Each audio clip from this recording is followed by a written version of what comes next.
I stood by my husband Josh when he had to quit his job due to mental health struggles. I could never tell his mom, my toxic mother-in-law, that he had left his job. I tried to keep a brave face, thinking someone had to stay positive. I even tolerated the cruel words from my mother-in-law, who never liked me, just to protect Josh. But when I realized it was all for nothing, I was surprisingly calm. "Hello, mother-in-law? We need to talk." That call was the first and last one I'd ever make to her. I was done tolerating them. I decided to distance myself from my awful husband and mother-in-law. "My name is Phyllis. I used to be a housewife, but I've returned to my previous job to support the family. The reason? Josh quit his job. I was shocked when I heard, but the cause was his mental health. He had been overwhelmed at work, and it took a toll on him. From a young age, his overbearing mother pushed him hard to excel in academics. He went to a prestigious university and landed a job at a major company. According to him, he felt outpaced by much more talented colleagues and couldn't handle the stress. This ongoing stress and exhaustion led him to break down mentally. I fully supported his decision to leave the job. I told him I would work and that he should focus on his recovery. But the problem isn't just his illness. Actually, I would support him through anything. That's not the issue. The real headache is my mother-in-law. She's incredibly proud of how well she raised her son. She loves comparing me and Josh and made a big deal out of me being a housewife for his sake. "The optics are bad if you both work. It looks like my son can't support you by himself." I had announced my plan to return to work as a family meeting. My mother-in-law didn't react kindly to it. Back then, I loved my job and took great pride in my work. So, becoming a housewife was not something I wanted. But my husband didn't want to go against his mother, so I reluctantly left my job to focus on our home. Returning to work now brings mixed feelings, guilt towards my husband and genuine happiness for myself. Of course, I want my husband to recover from his illness soon, but I'd also like to keep working even after he gets better. But working is a secret I'm keeping from my mother-in-law. She would never forgive her darling son for quitting his job. Since he's already quit, telling her wouldn't change anything, but forgiveness would not come easy. I can easily imagine her harsh words adding stress to my already mentally struggling husband. He'd been lectured until dawn when he received bad grades in school. If the next test score wasn't good, he was constantly nagged and complained at. "Are you not ashamed of these grades? You have no value in life. I shouldn't have given birth to you." He was raised with these kinds of constant insults. In modern terms, she would be what we call a toxic parent. Confronting her directly isn't an option. I have to keep this a secret no matter what. By the way, my father-in-law has passed away, and mother-in-law lives alone in her house. We're not living together, so she hasn't found out yet, but if she realizes I'm not home during the day, she's likely to take some action. Living with this anxiety, I've been working every day. 3 months into my secret employment, a message from my mother-in-law finally arrived. "Are you out gallivanting every day lately?" She didn't tell me how she knew, but she probably heard it from a neighbor. So I told her I was attending cooking classes. I thought this was paint me as a devoted wife, trying to better herself for her family and husband. But the mother-in-law was different. "You're just a gold digger. You never did housework before, that's why you have to take a cooking class." It seemed like no matter what I said, mother-in-law would only respond with snide remarks. "Your mom didn't prepare you for marriage, huh? Oh, right. She worked too. You were raised by a mom who couldn't even manage the household." I can tolerate being insulted, but I won't sit idly when she badmouths my parents. My mom balanced both work and housework just fine. Me taking cooking classes is entirely my own shortcoming. From the perspective of mother-in-laws everywhere, my comment probably lacked charm. But there are lines that just shouldn't be crossed. Needless to say, mother-in-law heated up even more and gave me an hour-long lecture. Since I was advancing my work on the computer, it wasn't too bad. Occasionally I got scolded for not reacting properly. But if I took everything she said to heart, I'd be the one losing it. I don't have time to feel down. Soon, mother-in-law started calling me more frequently.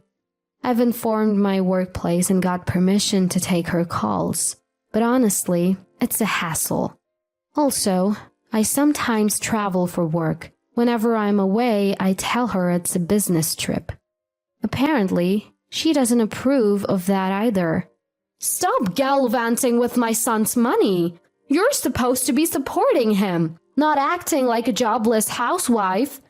I wanted to ask what more could I possibly do to support my husband, but I simply nodded.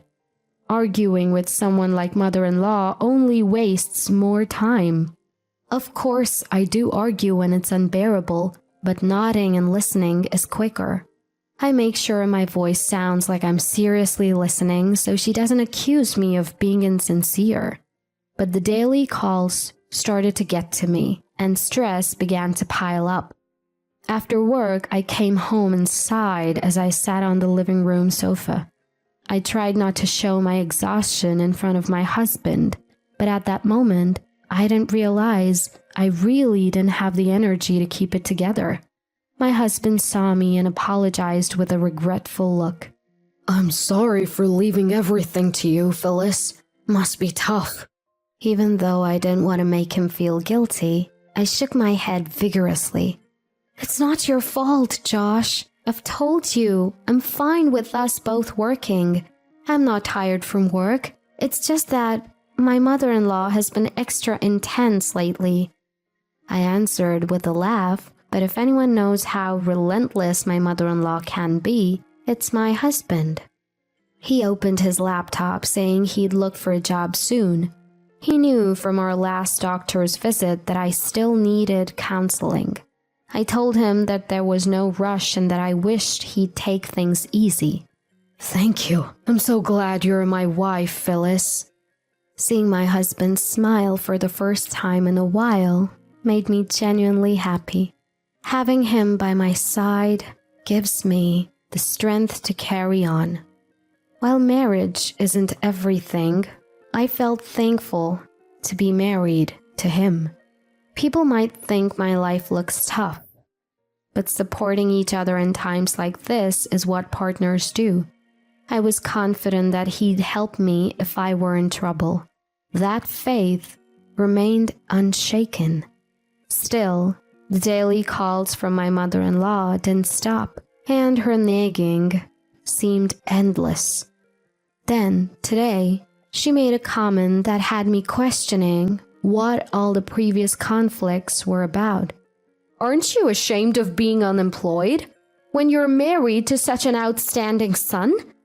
Hearing those words, I was flabbergasted. "Weren't you the one pressuring me to be a housewife?" I wanted to say that, but decided to hear her out first. Apparently, she felt humiliated because a friend's daughter-in-law, whom she sees as a rival, has a thriving career. "People are working women now. Being just a housewife is so outdated." When her friend said something like that, it seems my mother-in-law felt mocked. It's absurd how easily she changes her opinions, and honestly, it's frustrating. I pitied her for being so shallow. At the moment, I hesitated whether to confess that I was working.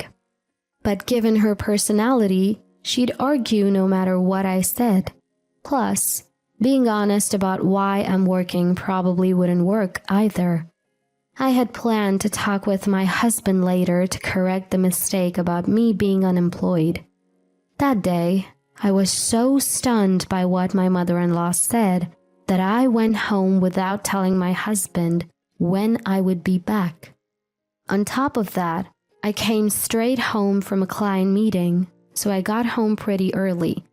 As I walked into the entrance thinking dinner probably wasn't ready yet, I noticed a pair of unfamiliar women's shoes. A sinking feeling hit me right away. Could it be? No, not my husband. That's impossible. But then, as if mocking my thoughts, I heard my husband's voice and a woman's voice coming from our bedroom. "No word from my wife, so you can stay a bit longer. Oh, right. Want to go shopping for our date the day after tomorrow?" Standing in disbelief, I listened to their seemingly joyful conversation. What am I even doing? Why am I putting in all this effort? Oddly enough, I didn't feel angry or sad.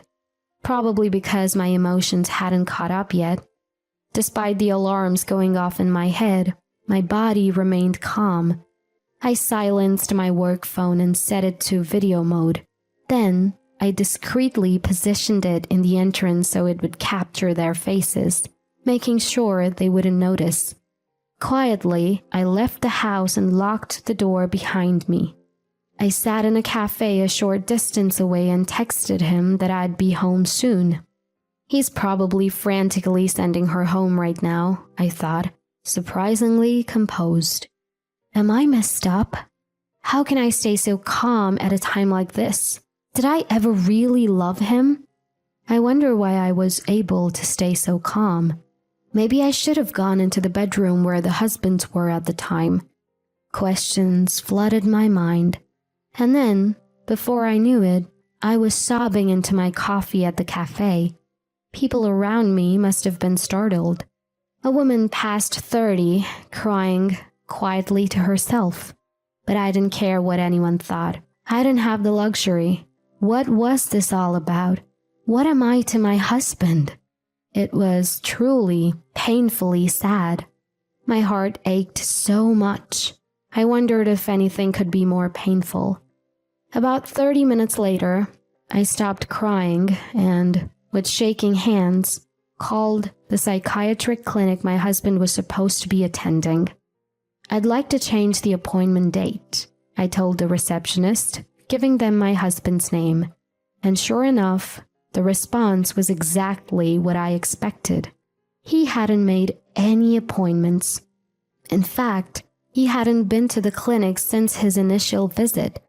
I came back home pretending nothing happened. My husband, looking guilty and downcast as always, welcomed me. He looked so happy just a while ago. I held back the words that almost slipped out. Heading to the bedroom to change, I checked the data on my work phone where I had secretly recorded him. His friend was in the footage. This guy is married too, I muttered, and for some reason I laughed. I then called my mother-in-law. I won't work anymore and I will never listen to you, I told her, cutting off the call. Within 15 minutes of me getting changed, the intercom buzzed. As annoying as it was that she showed up like clockwork, things were going just as I had hoped. My husband reluctantly answered the door, and a furious mother-in-law stormed in. "Jobless freeloaders out! I never accepted you as my daughter-in-law! Give me back my son!" Mother-in-law, inconsistent as always, was fuming. I showed her the video I had just recorded. "You see, my husband was having an affair at our home. Feel free to take him back. I'm planning on divorcing him anyway." My response seemed to please her more than it shocked her. "I'll overlook the affair. A divorce is excellent. Come on, Josh, let's go home." My husband, his arm grabbed by his mom, vanished from our home. He looked like he was about to cry, but honestly, the one who wanted to cry was me. Alone in the room, I broke down again. It was okay to cry my eyes out today. Otherwise, I felt like I would break. I might have initiated the divorce, but it's incredibly sad. Happy memories flooded my mind. Had I jumped to conclusions? But I couldn't take it anymore. How many times had he snuck her into our bedroom without my knowing? How much had I slept through it all? The more I thought about it, the more I was convinced that I had done the right thing. Before I knew it, it was morning. I took the day off. I didn't want to see my husband's stuff anymore, so I hurriedly packed his belongings and sent them to his parents. Immediately after, I contacted the property management and terminated the rental agreement. I couldn't live in a home where he had brought his mistress. The next week was a whirlwind of lawyer arrangements and compensation claims. I might have crumbled if I were alone, but I had the full support of my family, friends, and co-workers. I managed to keep going. Today is the day I get divorced from my husband. As I walk into the lawyer's office where we had agreed to meet, my husband and my mother-in-law are already there. As soon as I enter the room, my husband pleads, saying he doesn't want a divorce. My mother-in-law is in tears, waving a handkerchief and claiming that I've treated her horribly. "Phyllis, please don't leave my son. He can't live without you." Both my husband and mother-in-law look worn out, and I know exactly why. I've been receiving detailed updates from my husband about their life together. Initially, my mother-in-law was happy about the divorce, but it didn't take long for her to find out my husband is jobless. From then on, she's been berating him daily. However, it seems my husband reached his breaking point and finally raised his hand against her. Ever since, they've been hurling insults at each other day in and day out. All I could think upon hearing this is how glad I am that I left them. If they were trying to win my sympathy, my husband is surely a fool. "I've cut off ties with the woman I cheated with. You're all I have left, Phyllis." He's lied about being ill and cheated on me, even after losing his job. Turns out, he voluntarily quit his job after causing a substantial loss to a business partner. There's no reason anyone would need a husband who's such a pathological liar and betrayer. I state my opinion clearly, and both my husband and mother-in-law start bawling. "You have no right to cry. Just sign the divorce papers already. If you don't, I'll proceed with a mediated divorce." Hearing my cold words, my husband crumples the divorce papers he had been holding. I think to myself how pointless that is. Look at the lawyer and nod. Let's go with the mediated divorce then. No amount of persuasion is going to change my mind. Deciding there's no point in further dialogue, I inform them that my lawyer will handle everything and stand up to leave. As I do, my husband latches onto my feet. "I don't want a divorce." I can't help but get a headache from this absurdity. An adult man acting like this. The office staff rushed over to my screaming husband and pulled him away. I left the law office right then and there. His cries still echoed down the hallway of the building, and I heard his mother berating him too. I felt truly relieved I had cut ties with them. Once again, I felt deep down in my heart that way. I filed for a mediated divorce and successfully divorced him 6 months later. Thanks to the infidelity compensation, I didn't have to give him a dime. He seemed to have incurred debts paying his affair partner's husband, too.